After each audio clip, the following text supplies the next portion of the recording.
Hello, hello. We are here today at Spherical Approach with Irene, founder and managing director of Growth Sustainability Consulting. Hello, Irene. How are you? Hello, Elena. Very nice to see you. Nice having you here with us today.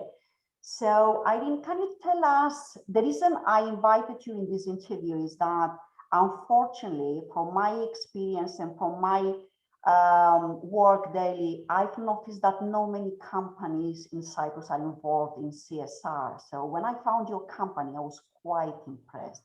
So can you tell us a few words about your company and what exactly you are doing? Of course. Thank you, Elena. So Grow Sustainability Consulting was founded with the vision of contributing to the creation of a just and sustainable world through mobilization of resources for a higher purpose, which is beyond corporate profit. Our mission is the support of sustainable development through positive social impact. And our goal is to offer sustainability expertise to organizations through the implementation of CSR and fundraising strategies that add value both to the organizations that employ our services, but also the society at large. Amazing, amazing. So impressed, honestly. So how did you get this idea or the concept of your business, and when did you charter it, actually?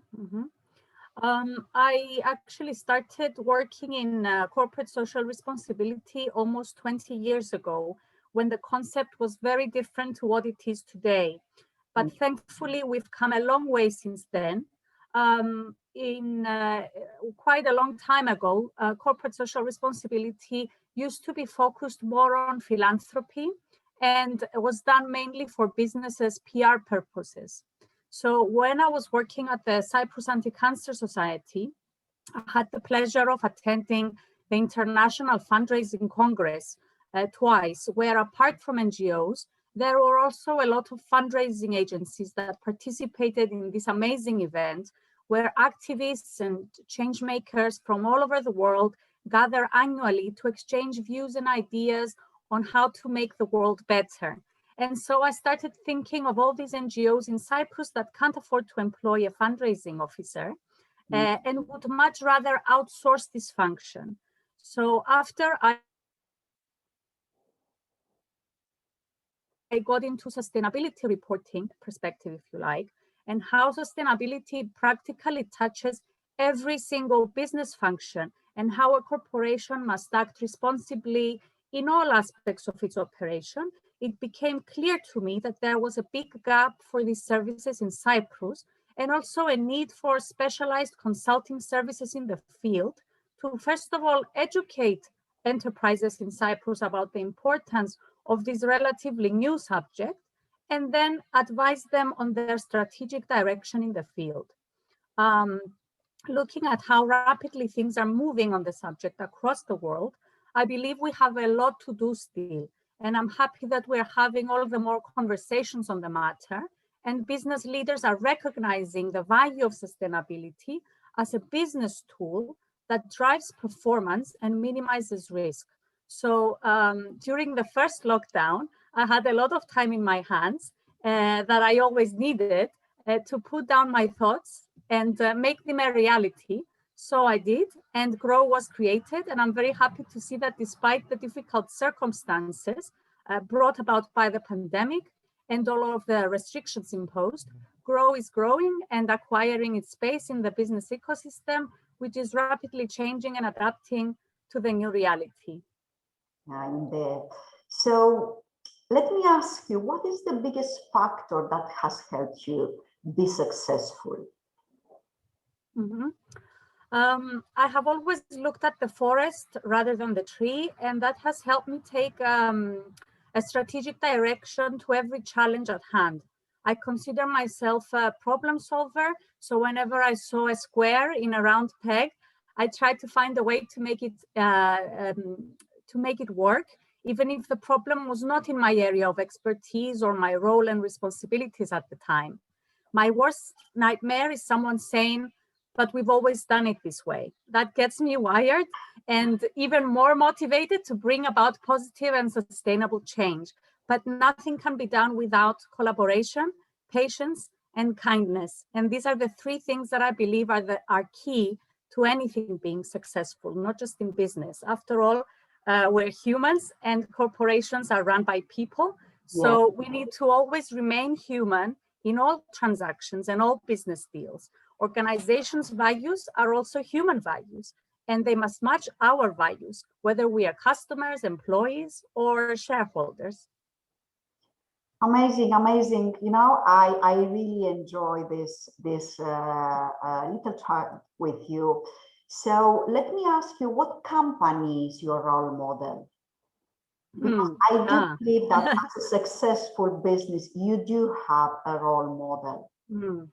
This is a tough one, but since I referred to square pegs in round holes, I will say Apple is one of the companies that were a role model when I was setting up my own company as well. I mean, can you imagine if they had given into, but we've always done it this way? They were one of the first corporations to look into why we're doing something rather than what we're doing, to place purpose at the heart of their business strategy and let that guide every business decision that they ever made. And look where that got them. Okay, Apple is a great example for in many fields, not just CSR, I could say. So, but in a for-profit world and in a surviving race for most of businesses, how hard is to propose CSR? Well, in my opinion, sustainability is no longer a nice to have. It's a must have if a business wants to stay resilient and competitive. So I believe more and more businesses are realizing that. And at some point, even those that don't will be forced to, as more investment firms and banks are looking to ESG metrics, which means environment, society, and governance, to guide their investment and financing choices. And there is now a clear link between a company's financial performance and its sustainability strategy. And it's important to understand how all these factors affect an organization and its impact, and use clear KPIs, key performance indicators, that provide the metrics to facilitate decision-making. Companies that respond well to these metrics are more likely to perform well financially. And this is a huge trend worldwide. That is why we see green bonds gaining a lot of ground. That is why sustainability reporting criteria is becoming stricter and stricter, and more companies are having to disclose their non-financial performance. The problem is convincing clients to engage in these practices, even before they're forced to on a voluntary and proactive basis, convincing them that analyzing all these factors will improve their company's performance. But when you look out of Cyprus, that is certainly where things are going. So I'm expecting that it will become common practice in Cyprus as well soon. So glad to hear such things. So for every business, okay, I think, or for every business owner, let's say, the most important answer will be let's say the answer to a question, what is your development strategy? Because I think to develop your business is one of your most important goals right now. So what is your development strategy actually, you know, in such difficult field, in such difficult times? Well, Cyprus is at the primary stage in this space, and we're really excited to see where all this is heading. There are so many developments taking place at a global scale. And as you said, the catastrophic effects of climate change are forcing rapid developments in the field. And I believe it's a really exciting time to be working in this area, the area of sustainable development and CSR. Working groups from all facets of society, government, and business are trying to establish common global reporting criteria, and we're constantly finding ourselves learning new things, new disciplines, new principles, new ways of working. We're now at the phase where we need to invest a lot of time and effort in education and training, both for us, but also our clients. And we hope that in 5 years' time, things will have settled and all businesses, not just large-sized organizations, will be more familiar with sustainability as a term and recognize the value of implementing sustainability strategies across the board. And only then will we be able to have real positive social and environmental impact. I totally agree, totally agree. So what are actually your ideas and what really motivates Irene in her daily basis? Mm-hmm. I truly believe in the power of mobilizing resources for the greater good and want to help those with resources manage them in a way that has a positive environmental and social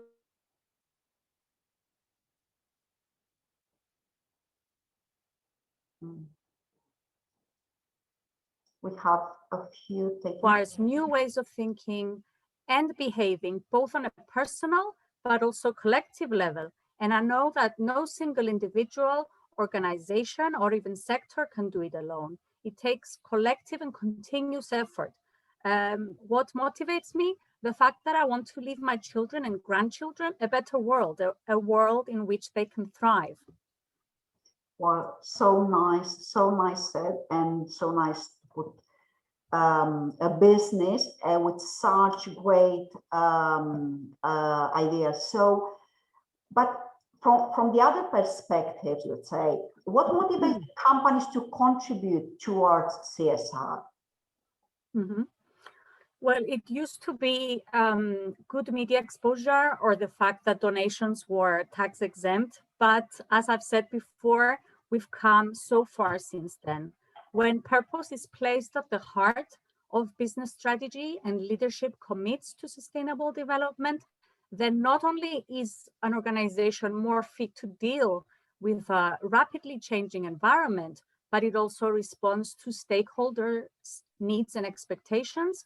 Sustainability is more than just making a donation or planting trees. It's about making real contributions to your community and the world at large. And even if no one is watching, it's about bridging the gap between profit and purpose. It can drive innovation, brand differentiation, and even win business. If sustainability is recognized as an organic business tool, it can become a long-term success factor and a strong competitive advantage.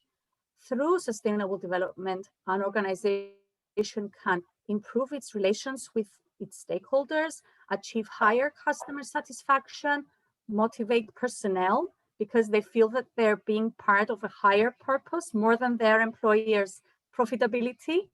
It can lower costs by reducing waste and energy consumption. It lowers risks in the organization's value chain. And of course, it can build a positive image and reputation, and sometimes even reverse reputational issues. And finally, increase profit. Yeah, because let's not forget that profit, increasing profit is and should be extremely important. Company major goal.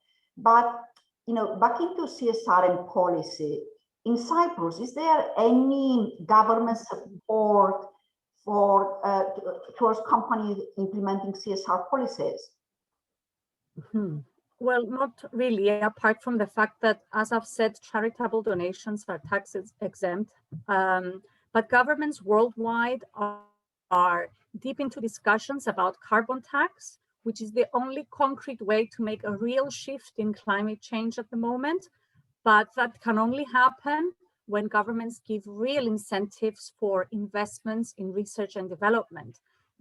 These innovations will develop the technologies that will help close the price gap between more environmentally friendly alternatives. But until then, the only incentive companies have is that it is in their best interest to be responsible, because companies can only flourish in healthy and prosperous societies based on healthy values, healthy structures, and healthy processes. Okay, it's sad. It's sad to hear. I would expect that the government will support more, let's say, companies which are willing to implement CSR strategies, because I do believe that there is a huge ground towards this approach. However, what CSR problems have you identified in Cyprus, and what is actually your approach? Mm-hmm. At the moment, unfortunately, Cyprus is being fined by the European Union because it lags behind from the EU average on various environmental issues and needs to make real progress in these. But that requires behavior change that stems from education and culture. Also, the Cyprus government largely depends on NGOs on doing its work on various social issues. And again, that requires systemic change. I believe that Cyprus's recovery largely depends on its sustainable development. And only when that becomes common practice do we stand a chance of convincing foreign investors to trust Cyprus with their operations. At GROW Sustainability Consulting, we know that factors such as the environment, society, and governance affect an organization's performance and its impact on the environment and society. And we use clear KPIs to measure its performance in these, enabling the decision-making process. So if Cyprus wishes to increase its competitiveness, it will need to improve its profile on these issues and based on these criteria. I can't hold myself not to think of, instead of paying fines to European community, what amazing difference would make to invest this amount, and support companies and businesses towards CSR instead of paying fine. However, this is the actually situation, so it's pity, but these are how things are right now. Let's hope in behavioral changes, and let's hope that companies will start implementing more and more, so we'll have that, behavioral change. So as a CSR entrepreneur, what means for you added value, Irene? Well, sustainability is all about shared value. It's based on the principle of adding value both to the company, but also society and the local community where the company operates. So it's all about creating shared value. Yes, I will totally agree with this, but I can't stop thinking, let's say, what is your greatest fear and how do you manage fear? My greatest fear has nothing to do with the corporate world. My greatest fear is my children being harmed in any way, but the only way to deal with this is by equipping them with the values and the judgment to be able to protect themselves from harm, but also doing harm themselves to others by respecting the environment and others that they would like others to respect them. They say a parent's job is done when their children don't need them anymore. We still have a long way to go, but I think and hope that we're on the right track. As a mother, I totally understand what you mean. So going back to your company, what do you think about your company's social impact? Mm-hmm. Well, I believe that our reason of existence, vision and goals, as I've described them before, already have a positive social impact, but we strive to reflect our values and practice what we preach. And that is why we're already planning our first ever CSR action, which is the organization of the first NGO Congress in Cyprus, similar like the one I've attended in Holland, where we will offer free training to NGOs in Cyprus on various subjects of their interest, such as governance issues, financial management, communication and fundraising, advocacy and activism, managing human resources such as volunteers, data management and CRM, and so many, many other interesting subjects that will equip NGOs with the necessary tools to be able to reach their goals more professionally and more effectively. And this will take place in September, and we very much look forward to it. Irene, I really enjoyed our little talk, let's say, and I really wish that you have a great success with your company, because your success will mean success of many other companies, and we do have a long way in Cyprus when it comes to CSR. So thank you so much. Thank you so much also, Elena, for your time. My interview, and wish you all the best. Thank you so much.